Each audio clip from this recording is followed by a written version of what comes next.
Hello students, you are most welcome to my chemistry class sponsored by Chemistry My Dream। जो मेरा नया channel है वो जारी है और आज का जो चैप्टर तो वही रहेगा, इलेक्ट्रोकेमिस्ट्री ही है, लेकिन टॉपिक्स बदला हुआ है। टॉपिक्स क्या है? Some important commercial cells, electrolysis, Faraday's law of electrolysis. लेकिन ये टॉपिक शुरू करने से पहले मैं लास्ट क्लास का जो कुछ भी डिस्कशन था उसको मैं थोड़ा सा रिकैप कर दूं आपके लिए। वो लास्ट क्लास जो था वो था नर्स्ट इक्वेशन से रिलेटेड कुछ हम लोग काम किए थे। जो नर्स्ट इक्वेशन इलेक्ट्रोड पोटेंशियल के लिए और सेल पोटेंशियल निकालने के लिए जरूरी होता है। और उतना ही नहीं, नर्स्ट इक्वेशन पर जो न्यूमेरिकल होता है वो कंपटीशन पॉइंट ऑफ व्यू से भी और एकेडमिक पॉइंट ऑफ व्यू से भी काफी इंपॉर्टेंट होता है।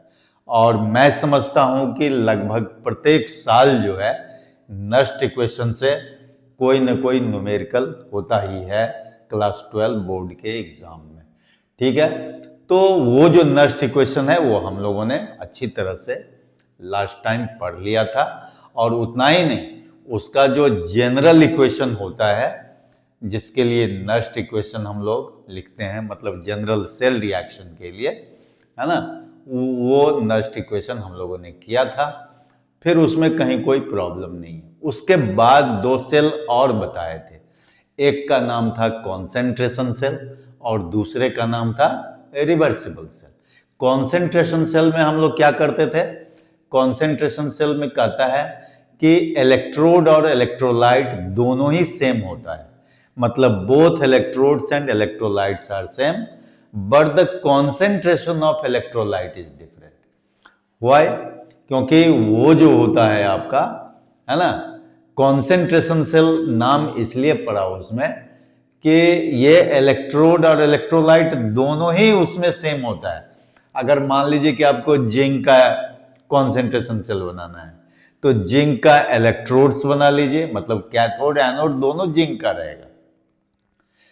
इलेक्ट्रोलाइट भी सेम रहेगा, जैसे मान लो जिंक के लिए जिंक सल्फेट ले लिए, जिंक क्लोराइड ले लिए, जिंक नाइट्रेट ले लिए, तो उसी तरह से जो है दोनों ही कैथोडिक और एनोडिक कंपार्टमेंट में सेम इलेक्ट्रोलाइट रहेगा।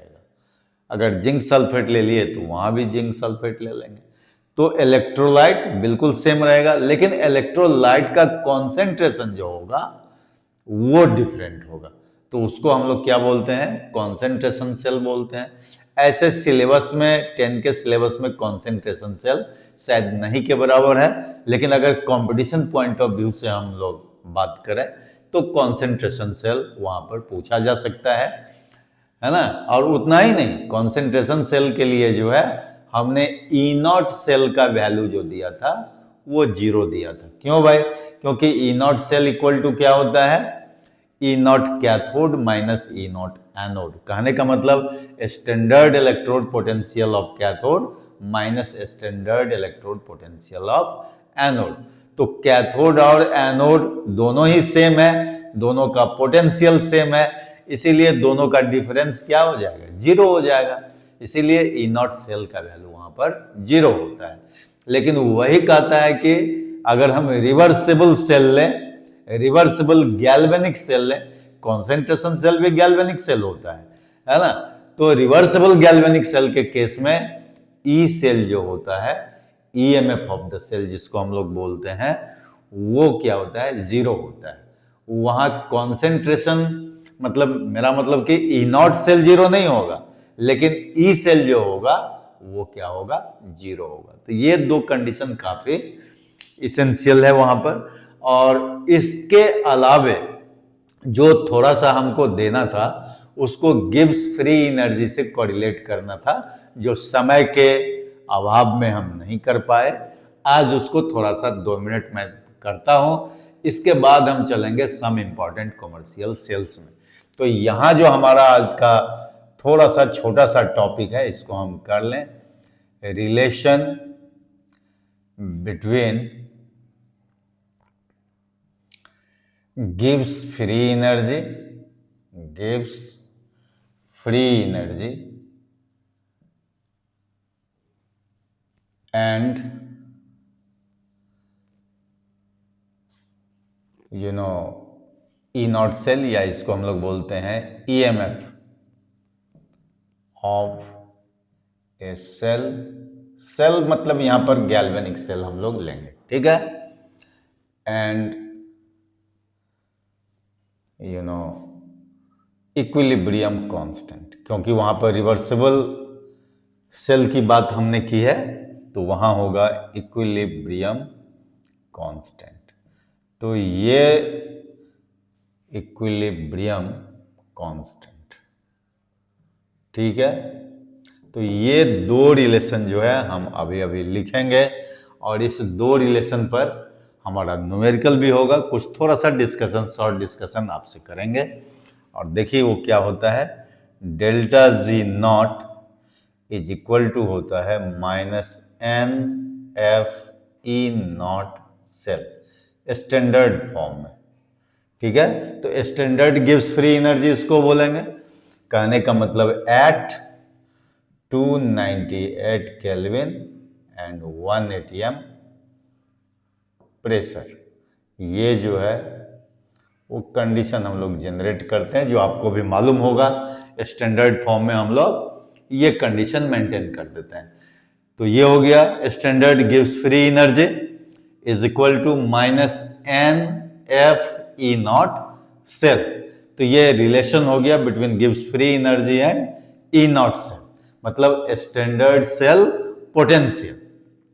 यहां पर डेल्टा जी नॉट क्या होता है, गिव्स फ्री एनर्जी होता है। यहां लिख सकते हैं आप, where delta G not is गिव्स फ्री एनर्जी, या स्टैंडर्ड गिव्स फ्री एनर्जी भी बोल सकते हैं, गिव्स फ्री एनर्जी, जो क्लास 11 में भी थर्मोडायनामिक्स में बच्चे पढ़ते हैं, है ना, और आप भी पढ़ के आए होंगे, आपको याद होगा। एन जो होता है वो क्या होता है, number of electron involved in redox reaction. किसमें, रेडॉक्स रिएक्शन में, क्योंकि आप जानते हैं कि जब सेल सेटअप हो रहा है तो क्या होगा, रेडॉक्स रिएक्शन ही होगा वहां पर, because redox reaction is the principle for working of a galvanic cell. F जो है वो क्या होता है, फैराडे कांस्टेंट होता है, और फैराडे कांस्टेंट के लिए आपके पास में एक है वैल्यू कि 1 फैराडे जो होता है वो 96,500 कूलम्ब के करीब होता है, वो आप ले लेते हैं। और इसके बाद E0 सेल, तो मैंने अभी अभी बोला कि E0 सेल क्या होता है, स्टैंडर्ड सेल पोटेंशियल होता है, सेल पोटेंशियल, है ना, जिसका मेजरमेंट आप जानते ही हैं, किससे करते हैं हम लोग, पोटेंशियोमीटर से करते हैं, ठीक है। तो इस तरह से जो है यह रिलेशन हो गया किसके साथ, गिव्स फ्री एनर्जी और E0 सेल के साथ, कहने का मतलब सेल पोटेंशियल के साथ। और दूसरा जो रिलेशन होगा वो इक्विलिब्रियम कांस्टेंट के साथ, उसके लिए भी हम लोग यहां पर उस चीज को लिख लें, वो होता है delta G not is equal to -2.303 RT log K।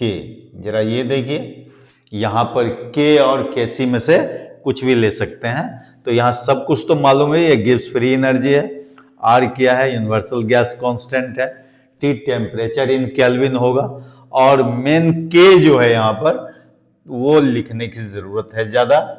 तो where K is equilibrium constant, क्या होता है, इक्विलिब्रियम कांस्टेंट होता है, जो रिवर्सिबल सेल के लिए इक्विलिब्रियम कांस्टेंट का पार्ट आता है, ठीक है। तो इस तरह से ये दो जो फॉर्मूला है आपका, इस फॉर्मूला को हम लोग जरा इसको हाईलाइट कर दें, इससे बल्कि इनक्लोज कर दें, आपको ज़्यादा जो है हो सकता है देखने में हो सकता है। देखिए इसको मैं इनक्लोज कर देता हूँ, थोड़ा सा आपको सहूलियत होगा, है ना। और इसको जो है क्या करना है कि यूज कर लेना है न्यूमेरिकल बनाने में। अब आप कहेंगे न्यूमेरिकल में कैसे यूज होगा, किस तरह का न्यूमेरिकल होगा?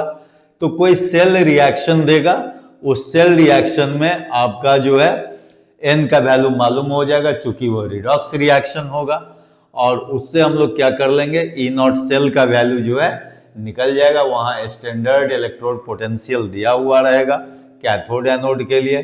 तो E0 सेल का वैल्यू तो आप जानते हैं, E cathode minus E anode से वो निकल जाएगा, और F जो है फैराडे कांस्टेंट रहेगा, उससे डेल्टा G नॉट का वैल्यू निकाल लेंगे।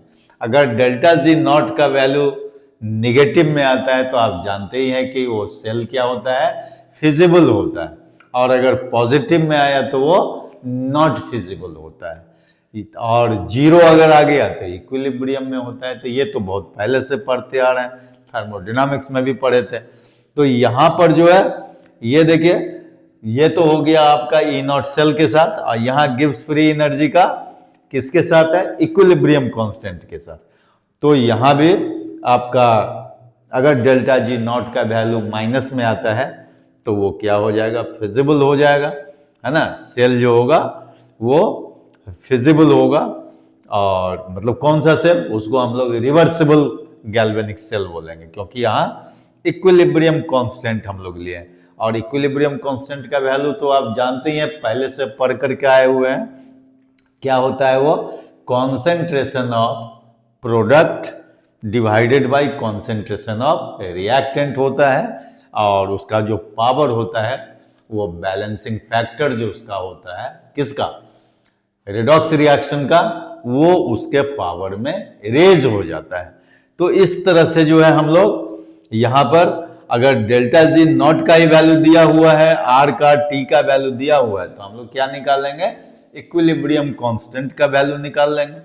तो उसी तरह से इस पर जो है न्यूमेरिकल अगर आपका होता है, और हमको अगर feasibility of the cell reaction को टेस्ट करना रहता है, प्रेडिक्ट करना रहता है, तो हम डेल्टा G नॉट के वैल्यू से क्या करते हैं, वो पता कर लेते हैं कि सेल रिएक्शन फिजिबल है या नॉट फिजिबल है। ठीक है, तो ये तो चर्चा हो गई गिब्स फ्री एनर्जी का रिलेशन किसके साथ, सेल पोटेंशियल के साथ या स्टैंडर्ड सेल पोटेंशियल के साथ, और फिर एक इक्विलिब्रियम कांस्टेंट के साथ। इसके बाद जो हमारा टॉपिक है आज का, काफी इंपॉर्टेंट टॉपिक है, और देखिए वो टॉपिक क्या है, वो टॉपिक है आपका सम इंपॉर्टेंट कॉमर्शियल सेल्स। कहता है कि इस चैप्टर में अब तक जो कुछ भी हम लोग पढ़े हैं वो तो ठीक है, वो भी इंपॉर्टेंट है, लेकिन ये देखिए कॉमर्शियली इंपॉर्टेंट सेल है। कॉमर्शियली इंपॉर्टेंट सेल का मतलब होता है कि इस सेल को जानने के बाद जो है आप जो है कॉमर्शियल स्केल पर उसको प्रोड्यूस कर सकते हैं, उसका बिजनेस कर सकते हैं। कहने का मतलब ये बहुत ही जो है इंपॉर्टेंट होगा, खास करके बिजनेस पॉइंट ऑफ व्यू से। इसके बाद देखिए इलेक्ट्रोलाइसिस है, फैराडेज लॉ ऑफ इलेक्ट्रोलाइसिस। तो सबसे पहले सम इंपॉर्टेंट कॉमर्शियल सेल्स जो है इसमें हम लोग बात करते हैं। तो पहला जो हमारा टॉपिक है इसमें वो है इंपॉर्टेंट कॉमर्शियल सेल्स। तो इंपॉर्टेंट कॉमर्शियल सेल्स जो है क्या क्या है हमारा, वो तो कम से कम पहले हम लिख दें, इंपॉर्टेंट कॉमर्शियल सेल्स। कहता है कि ये भी जो सारे सेल्स होंगे ये सब के सब गैल्वेनिक सेल ही होंगे, या जिसका एक और नाम हम लोग देते आ रहे हैं वो क्या है, इलेक्ट्रोकेमिकल सेल। तो पहला जो होता है वो देखिए ये होता है ड्राई सेल, ठीक है। दूसरा जो होता है ये होता है मरकरी सेल, ठीक है। तीसरा जो होता है वो होता है आपका ये निकेल कैडमियम सेल, है ना, तो यहां लिख दीजिए निकेल कैडमियम सेल होता है Ni, निकेल, कैडमियम के लिए Cd, निकेल कैडमियम सेल होगा। चौथा जो होगा वो होगा lead storage cell, lead storage cell हो जाएगा। और पांचवा जो होता है वो होता है फ्यूल सेल। तो फ्यूल सेल में हम लोग क्या करते हैं, खास करके हाइड्रोजन ऑक्सीजन सेल जो है वो काफी इंपॉर्टेंट है। तो हाइड्रोजन ऑक्सीजन सेल हम लोग पढ़ते हैं। और छठा जो आपका है लास्ट वो होता है कोरोजन सेल, जहां पर हम लोग रस्टिंग ऑफ आयरन जो होता है वो पढ़ते हैं। क्या होता है, रस्टिंग ऑफ आयरन। तो ये जो है 6 तरह का जो कमर्शियल सेल्स है, खास करके इसमें dry cell, mercury cell, nickel cadmium cell, lead storage cell और फ्यूल सेल, यहां तक तो काफी कुछ जो है ये बिजनेस पॉइंट ऑफ व्यू से है। और ये जो corrosion cell, rusting of iron जो हम लोग पढ़ेंगे वो भी पढ़ेंगे रिडॉक्स रिएक्शन के टर्म में। तो जितने भी ये हमारे सेल्स हैं, कमर्शियल सेल्स हैं, सब जो होता है वो रिडॉक्स रिएक्शन के ही प्रिंसिपल पर वर्क करता है। ठीक है, सब के सब गैल्वेनिक सेल्स हैं, इलेक्ट्रोकेमिकल सेल है, वहां भी एनोड रिएक्शन होता है, कैथोड रिएक्शन होता है। और फिर दोनों को जब हम लोग कंबाइन कर देते हैं तो वो क्या हो जाता है, सेल रिएक्शन होता है। तो इसमें जो है वही पूछा जाता है कि right anode reaction, cathode reaction and cell reactions taking place in the given galvanic cell, given commercial cell. तो जैसे देखिए ड्राई सेल है, मरकरी सेल है, तो ये दो सेल जो ऊपर में लिखा हुआ है ड्राई सेल और मरकरी सेल, उसको हम लोग प्राइमरी सेल्स बोलेंगे। क्या बोलेंगे, प्राइमरी सेल्स, क्योंकि ये सेल जो होता है नॉट रिचार्जेबल, कहने का मतलब नॉन रिचार्जेबल सेल होता है। एक बार अगर आप यूज कर लेंगे एग्जॉस्टेड हो जाएगा, अब वो that is not for use, है ना, फर्दर। तो इस तरह से ड्राई सेल और मरकरी सेल को क्या बोला गया है, प्राइमरी सेल। लेकिन यही देखिए nickel cadmium cell, lead storage cell, ये सब के सब रिचार्जेबल होते हैं। जैसे मान लीजिए एक बार अगर सेल वर्क करता है तो वो डिस्चार्ज हो गया, वो डिस्चार्जिंग ऑफ सेल हो गया। लेकिन जैसे ही उसमें फिर हम इलेक्ट्रिसिटी पास करते हैं, आप देखते होंगे कि रिचार्ज करने के लिए फिर से उसको इलेक्ट्रिक करंट सेंड किया जाता है। तो जितने भी उसके सारे रिएक्शंस जो खत्म हो जाते हैं, जो कहने का मतलब यूज्ड अप हो जाते हैं, वो फिर से वो क्या हो जाता है, पावर उसमें रिस्टोर हो जाता है। तो उसी को हम लोग बोलते हैं रिचार्जेबल सेल बोलते हैं। तो ये सब जो है आपका निकल कैडमियम, लेड स्टोरेज, ये सब के सब रिचार्जेबल है। अब ये देखिए फ्यूल सेल, फ्यूल सेल कहता है कि जब तक फ्यूल उसमें रहेगा तब तक वो काम करता रहेगा सेल। ठीक है, तो फ्यूल देना ही एक तरह का समझ लीजिए कि वो रिचार्जेबल है, ये भी लॉन्ग लास्टिंग है। और कोरोजन सेल तो ये समझ रहे हैं कि नेचर की बात है कि कैसे जो है iron is in contact with oxygen and moisture रहता है, then rusting takes place on the surface of iron in the form of, आप जानते ही हैं, brown coating of iron oxide या हाइड्रेटेड ऑक्साइड आप बोलते हैं, कभी हाइड्रोक्साइड का भी बोल सकते हैं, कभी ऑक्साइड का बोल सकते हैं। लेकिन वहां पर क्या है कि आपको मॉइस्चर और एयर का कांटेक्ट होना जरूरी है। तो चलिए, ये तो रस्टिंग ऑफ आयरन बहुत पहले से आप पढ़ते आ रहे हैं। अभी हम लोग जरा ये देख लें कि ड्राई सेल में हमारा क्या क्या चीज जो है इसेंशियल है। तो ड्राई सेल ही नहीं बल्कि जितना भी सेल हम लोग पढ़ेंगे उस सब में 3 पार्ट्स तो पढ़ना ही है इसका। कौन कौन 3 पार्ट्स है भाई? तो पहला है इसका एनोड रिएक्शन, है ना। एनोड रिएक्शन कब होगा? जब आपको पता चलेगा कि ये एनोड है तो वहां एनोड रिएक्शन हो जाएगा। फिर कैथोड मालूम होगा तो कैथोड रिएक्शन होगा, और फिर क्या होगा, दोनों को ऐड कर देंगे तो सेल रिएक्शन होगा। तो कहता है कि ये ड्राई सेल का जो फिगर जो दिमाग में चल रहा होगा आपका, क्योंकि ड्राई सेल आप जानते हैं ये कॉमनली जो है सभी के घर में किसी न किसी रूप में, चाहे टॉर्च की बैटरी हो या ट्रांजिस्टर की हो या जो भी है, वहां आप जो है देखते ही है ड्राई सेल।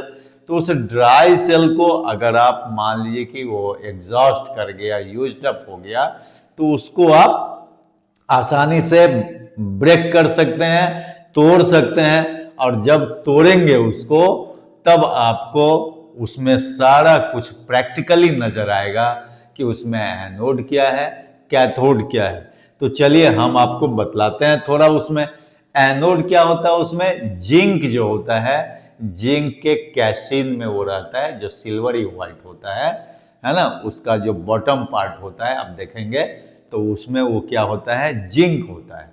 ठीक है, जैसे मान लीजिए कि कहीं भी, अभी तो मैंने लाया नहीं, ये जैसे मान लीजिए कि उसका ऊपर का पार्ट है जहां कैप लगा हुआ होता है, और नीचे का जैसे मान लीजिए कि ये जो पार्ट है ना, ये जिंक का कैसीन बना हुआ रहता है। ठीक है, जो सिल्वरी व्हाइट होता है। तो जिंक हो गया, और जिंक को किस इलेक्ट्रोलाइट के कांटेक्ट में रखेंगे कि वो एनोड का काम करेगा, तो वहां पर इलेक्ट्रोलाइट के फॉर्म में क्या क्या होता है वो मैं थोड़ा सा इसके लिए कंपोनेंट लिख देना चाह रहा हूं। तो देखिए एनोड रिएक्शन तो होगा ही। अब एनोड रिएक्शन में जैसे हमने कहा कि जिंक एनोड का काम करेगा, बट व्हाई ओनली जिंक, क्योंकि zinc must be in contact with some electrolyte. वहां पर इलेक्ट्रोलाइट जो होता है वो अमोनियम क्लोराइड होता है, ammonium chloride in the presence of zinc chloride. तो देखिए Zn in contact with ammonium chloride होगा, जहां से ये जिंक क्या करेगा, Zn2 प्लस बना करके 2 इलेक्ट्रॉन लूज करेगा। और आप जानते हैं कि एनोड पर तो ऑक्सीडेशन होता है, तो लॉस ऑफ इलेक्ट्रॉन दिखाई दे रहा है, ये क्या हो जाएगा, ऑक्सीडेशन हो जाएगा, और ऑक्सीडेशन एनोड पर होता है। ठीक है, तो यहां पर इलेक्ट्रोलाइट क्या हो गया, वो चाहे तो आप कहीं पर लिख सकते हैं साइड में कि zinc is in contact with ammonium chloride, है ना। अगर नहीं हो तो शॉर्ट में यहां पर लिख लीजिए zinc in contact with NH4Cl, a white paste of NH4Cl। देखेंगे उसको जब ब्रेक करेंगे तो व्हाइट पेस्ट, जैसे टूथपेस्ट जो व्हाइट होता है ना, उसी तरह का अमोनियम क्लोराइड का वहां पर पेस्ट होगा। और इसके जस्ट जो है थोड़ा सा ये मिला हुआ रहता है जिंक क्लोराइड से, है ना, जिससे क्या होता है कि अमोनियम क्लोराइड की जो कंडक्टिविटी है वो थोड़ा और बढ़ जाती है। ठीक है, तो ये जो है आपका एनोड का काम करता है। तो ये तो एनोड हो गया, लेकिन ये हो गया reaction takes place at anode. Reaction क्या होगा, ऑक्सीडेशन होगा। उसी तरह से अगर हम कैथोड की बात करते हैं तो कैथोड पर देखिए कैथोड रिएक्शन क्या होता है। कैथोड के फॉर्म में वहां पर जो हमने अभी अभी बताया कि वो जो ब्रास कैप जो लगा हुआ होता है वो ग्रेफाइट रॉड पर होता है। किस पर होता है, ग्रेफाइट रॉड पर होता है वो ब्रास कैप, है ना। तो that is in contact with manganese dioxide. Manganese dioxide blackish होता है ना, काला जैसा डस्ट होगा उसमें। जब आप ब्रेक करेंगे बैटरी को तो ड्राई सेल को, तो वो आपको पता चलेगा। ठीक है, तो वो भी हम लिखेंगे, ये बगल में लिख देंगे। तो वो कहता है कि आपका किसका काम करेगा बताइए, कैथोड का काम करेगा। तो एक हो गया MnO2, और ये जो अमोनियम क्लोराइड है वहां से अमोनिया जो है ना, यहां देखिए अमोनियम आयन के रूप में जो है वो लेंगे हम लोग, और प्लस ये जो 2 इलेक्ट्रॉन यहां पर आप देख रहे हैं वो 2 इलेक्ट्रॉन यहां पर यूज हो जाएगा, क्योंकि आप जानते हैं कि जितना इलेक्ट्रॉन लॉस होगा उतने ही गेन होना चाहिए रिडॉक्स रिएक्शन के लिए, बैलेंस रिडॉक्स रिएक्शन के लिए। और इधर जो है ये हो जाता है Mn2O3 plus NH3 plus H2O। ये देखिए, ये जो है प्रोडक्ट में होता है। तो अब जरा ये देखने की बात है कि अगर इसको हम 2 यहां लिख देते हैं तो ये बैलेंस हो जाता है। जरा एक बार देख लेते हैं कि बैलेंस है या नहीं है। अगर थोड़ा सा कहीं कोई प्रॉब्लम नजर आएगा तो उसको हम लोग कर लेंगे। ये देखिए, यहां भी हम 2 कर देंगे और यहां भी हम लोग 2 कर देंगे, 2NH3 कर देंगे। देखिए अब और कुछ चाहिए क्या? नहीं, अब लगता है कि सब के सब बैलेंस हो गए। देखिए यहां पर मैग्नीज बैलेंस है, ऑक्सीजन है, नाइट्रोजन है, हाइड्रोजन, सब के सब जो है वेल बैलेंस्ड है। ठीक है, तो ये जो गेन ऑफ इलेक्ट्रॉन है ये क्या हो जाता है? रिडक्शन हो जाता है। यहां पर हम लोग लिख देंगे रिडक्शन लिख देंगे। ठीक है, तो ये इक्वेशन 1 हो गया, ये इक्वेशन 2 हो गया, और इन दोनों इक्वेशन को अगर हम ऐड कर देते हैं तो क्या मिलेगा? Adding we get cell reaction, we get cell reaction. तो देखिए जरा, ऐड करके हम लोग क्या क्या लिख सकते हैं? Zn plus 2MnO2 plus 2NH4 plus, और 2 इलेक्ट्रॉन लॉस और गेन है वो क्या हो जाएगा? कैंसिल हो जाएगा। ठीक है, और ये बच जाएगा क्या? Mn2O3 plus 2NH3 plus H2।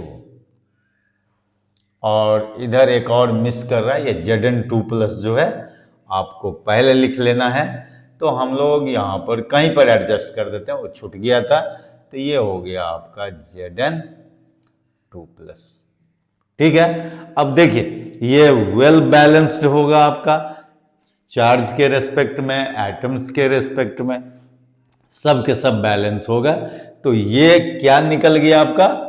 ये निकल गया सेल रिएक्शन। क्या निकल गया? Cell reaction. तो इस तरह से क्वेश्चन आपसे ड्राई सेल के लिए पूछ सकता है कि right anode reaction, cathode reaction and cell reaction taking place in dry cell. तो ये जो है 2 मार्क्स का क्वेश्चन पूछा जा सकता है। बहुत पहले जो है पुराने सिलेबस में ये सब लॉन्ग क्वेश्चन में आता है, जहां पर डायग्राम भी आपको देना है, पूरा डिस्क्रिप्शन देना है थियोरेटिकली, और इसके बाद रिएक्शन भी लिखना है। तो वो बहुत ज़्यादा नंबर 5 मार्क्स का हो जाता था। लेकिन अब जो है ये ट्रेंड बदल चुका है बहुत दिनों से, और पिछले समझ लीजिए कि 15 ईयर्स से जो है आपका ये क्वेश्चन जो है ब्रोकन क्वेश्चन आ रहा है ना, पार्ट वाइज में आ रहा है। जैसे कि anode reaction, cathode reaction and cell reaction के लिए पूछ सकता है। ठीक है, तो ये हो गया। उसी तरह से मरकरी सेल के लिए भी आप क्या क्या लेंगे? Anode reaction, cathode reaction and cell reaction. फिर देखिए निकेल कैडमियम सेल जो रिचार्जेबल है, सब के लिए लेड स्टोरेज सेल इवन उसके लिए भी आप लेंगे anode reaction, cathode reaction and cell reaction. तो ये जो 5 सेल्स जो अभी बचे हुए हैं, mercury cell, nickel cadmium cell, lead storage cell, fuel cell and corrosion cell, सब के लिए भी आप जो है वही, ये मैं आपको बहुत ही आसानी से होमवर्क में दे देता हूं कि होमवर्क में क्या होगा, एक क्वेश्चन मैं देता हूं और वो वहां पर होगा कि right anode reaction, cathode reaction and cell reaction for other, जो ऊपर में लिखा हुआ है ना, फॉर अदर कॉमर्शियल सेल्स। तो अदर कॉमर्शियल सेल्स में क्या क्या आ जाएगा बताइए? Mercury cell, nickel cadmium cell, lead storage cell, fuel cell and corrosion cell. ये जब सारे आप लिख लेंगे तो हम लोग आ जाएंगे इलेक्ट्रोलाइसिस पर, और उसके बाद फैराडेज लॉ ऑफ इलेक्ट्रोलाइसिस। ये काफी इंपॉर्टेंट है, और चलिए इसको हम लोग 5 से 10 मिनट के अंदर जल्दी से देख लेते हैं।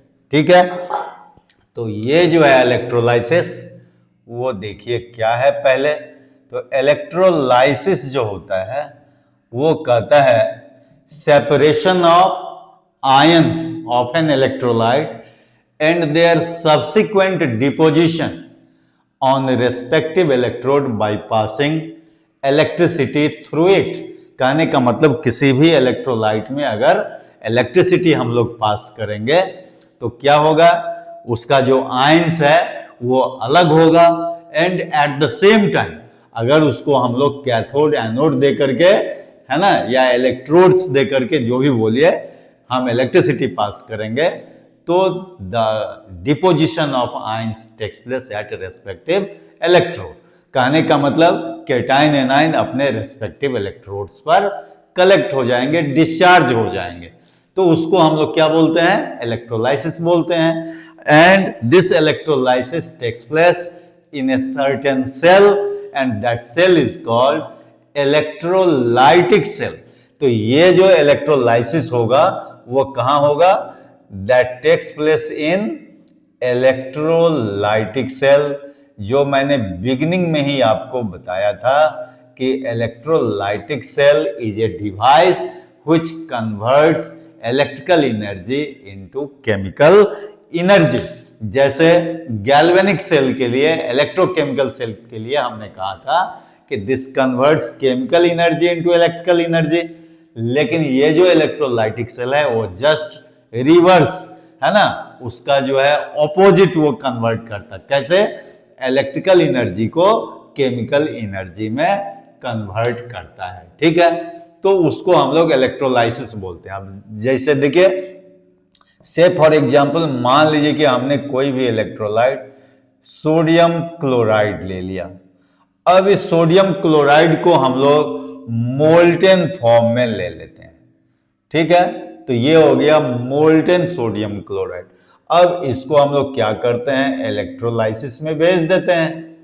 ठीक है, जैसे ही इसका इलेक्ट्रोलाइसिस हम लोग कैरी करते हैं तो देखिए, ये तो Na plus plus Cl minus, ये तो पहले सेपरेट हो जाता है, और सेपरेट होने के बाद Na प्लस जो है कैसे डिस्चार्ज होगा, जब उसको एक इलेक्ट्रॉन रिसीव होगा, और एक इलेक्ट्रॉन रिसीव करके वो Na बना देगा। और ये गेन ऑफ इलेक्ट्रॉन आप जानते हैं क्या होता है, रिडक्शन होता है। और रिडक्शन कहां पर होता है भाई, तो रिडक्शन एट कैथोड होता है। ठीक है, जो आप पहले से ही जानते हैं। तो कैथोड पर सोडियम कलेक्ट हो जाएगा, और ये जो Cl माइनस है वो Cl बन जाएगा किस तरह से, एक इलेक्ट्रॉन को लॉस करके। तो ये जो है ऑक्सीडेशन होता है, और ऑक्सीडेशन एट एनोड हो जाएगा।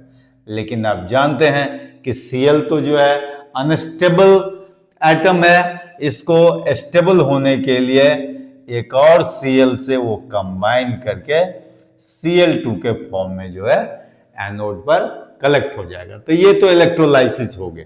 अब इसी को आप चाहें तो डायग्राम से भी दिखा सकते हैं। जैसे मान लीजिए कि ये कोई कंटेनर हो गया, अब इसमें जो है एक कैथोड और एक एनोड आप फिट कर दीजिए, और इसमें क्या होता है, जस्ट गैल्वेनिक सेल से उल्टा होता है। यहां पर एनोड पॉजिटिव होगा, ये एनोड होगा, है ना, और ये पार्ट जो है कैथोड होगा जो निगेटिव होगा, ये कैथोड होगा।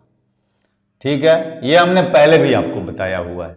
और यहां पर हम लोग क्या कर देते हैं, कोई सेल एडजस्ट कर देते हैं। ठीक है, ये सेल जो है हम लोगों ने लगा दिया। ठीक है, तो ये जो आपका NaCl है, Na प्लस और Cl माइनस जो इसमें है, तो Na प्लस किधर चला जाता है, इधर कैथोड की तरफ, और Cl जो है वो एनोड की तरफ चला जाता है, जो यहां पर दिखाई दे रहा है आपको। तो this entire process is called electrolysis and the cell is called electrolytic cell।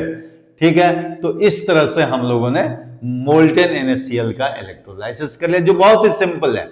लेकिन यही अगर हम एक्वस सॉल्यूशन ऑफ NaCl ले लें, एक्वस NaCl सॉल्यूशन ले लें, तो ये एक्वस NaCl सॉल्यूशन का जो हम इलेक्ट्रोलाइसिस करेंगे उसमें देखिए क्या होता है, Na+ और H+ ये कैटाइंस हो जाएंगे, है ना, और एनाइंस में हो जाएंगे Cl- एंड OH- जो होंगे वो क्या हो जाएंगे, एनाइंस हो जाएंगे। कहने का मतलब 2 कैटाइन होगा और 2 एनाइन होगा।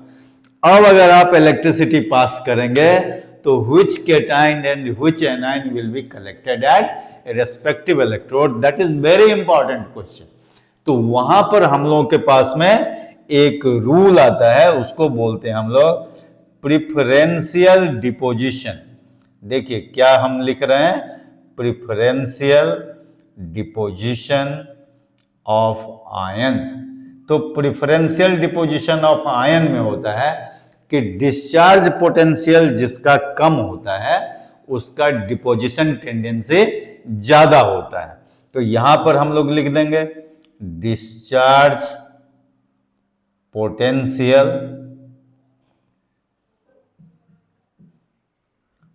है ना, और ये इन्वर्सली प्रोपोर्शनल क्या हो जाएगा, बोलिए, ये हो जाएगा डिस्चार्जिंग ऑफ आयन। कहने का मतलब हुआ कि जिसका डिस्चार्ज पोटेंशियल कम होगा उसका डिस्चार्जिंग ऑफ आयंस की जो टेंडेंसी होगी वो ज्यादा होगी। ठीक है, ये दोनों एक दूसरे के इन्वर्सली प्रोपोर्शनल होगा। तो जब भी कोई आयंस डिस्चार्ज होगा इसका मतलब होता है कि उसका डिस्चार्ज पोटेंशियल क्या होगा, कम होगा। ठीक है, तो डिस्चार्ज पोटेंशियल कम होना चाहिए किसके लिए, आयंस के लिए, जो आयंस डिपॉजिट होगा। तो हम लोग कंपेयर करेंगे कि Na+ और H+ का डिस्चार्ज पोटेंशियल किसका कम है। तो इस दोनों में H+ का देखिए यहां पर H+ एंड इधर देख लीजिए Cl- have lower discharge potential. ठीक है, मतलब नेट डिस्चार्ज पोटेंशियल जो होगा वो H+ और Cl- का लोअर होगा, इसीलिए डिपोजिशन जो होगा देयरफॉर यहां लिख देंगे therefore H+ will be deposited at cathode, है ना, by taking 1 इलेक्ट्रॉन, और H2 के फॉर्म में करेंगे तो इसी को 2 जो है लगा देंगे, या फिर H+H लिख करके H2 कर दीजिए, तो ये हो जाएगा एट कैथोड। और एनोड पर क्या होगा बताइए, एनोड पर Cl-, यहां पर Cl-, तो 2Cl- ले लीजिए, यहां Cl2 कर दीजिए, यहीं पर +2 इलेक्ट्रॉन कर दीजिए, और ये हो जाएगा एट एनोड। ठीक है, तो इस तरह से जो है कैथोड पर हाइड्रोजन कलेक्ट हो गया और एनोड पर क्लोरीन कलेक्ट हो गया। तो सॉल्यूशन में क्या बच गया, सॉल्यूशन में Na+ और OH- हो गया। तो यहां पर लिख देंगे हम लोग कि सॉल्यूशन कंटेंस, बोलिए क्या, Na+ and OH-, that is NaOH। तो सॉल्यूशन क्या हो जाएगा, बेसिक नेचर का हो जाएगा, उसका pH वैल्यू बढ़ जाएगा। तो इस तरह से हम लोग, है ना, एक्वस सॉल्यूशन ऑफ NaCl का बाय यूजिंग सुटेबल इलेक्ट्रोड्स हम लोग क्या निकाल लेते हैं, बताइए, इलेक्ट्रोलाइसिस कर देते हैं। तो इलेक्ट्रोलाइसिस के बाद हाइड्रोजन जो है कैथोड पर कलेक्ट होता है, क्लोरीन एनोड पर कलेक्ट होता है अकॉर्डिंग टू डिस्चार्ज पोटेंशियल। तो lower the discharge potential of ion, greater will have tendency to be deposited at respective electrode. ठीक है, तो फैराडेज लॉज ऑफ इलेक्ट्रोलाइसिस हम बाद में पढ़ाएंगे। आज इतना तक जो है आप याद करके रखिए और अपने ड्रीम को आगे की ओर बढ़ाते रहिए और उसको पूरा करने की ओर रहिए हमारे केमिस्ट्री माय ड्रीम के through. Okay, thank you, good bye.